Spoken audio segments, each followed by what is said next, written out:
एसीच्या बाहेर गेटला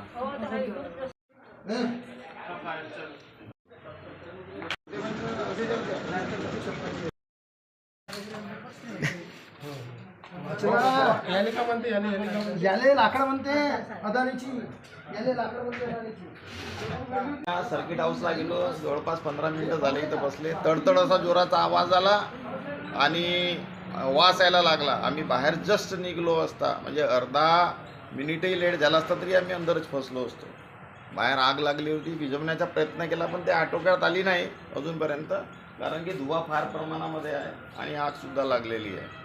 तर याची शहानिशा झाली पाहिजे, याची चौकशी लागली पाहिजे की कशाने आग लागली, शॉर्ट सर्किट झाला, काय झाला, का ए सीमध्ये काही फॉल्ट आला, आणि मेंटेनन्स कोण बघते याच्याकडे सुद्धा लक्ष देण्याची गरज आहे. दोषी कोणी असेल तर त्याच्यावर कारवाई झाली पाहिजे, कारण का अत्यंत निंदनीय अशी घटना आहे. सगळे जनप्रतिनिधी लोक इकडे येऊन बसतात आणि त्याच्यामध्ये कार्यक्रम होत असतात आणि अशी घटना झाली नाही पाहिजे. चांगलं झालं का आम्ही जागे होतो. ही रात्रीची घटना असतील तर झोपेतच मृत्यूसुद्धा झालेला असतो.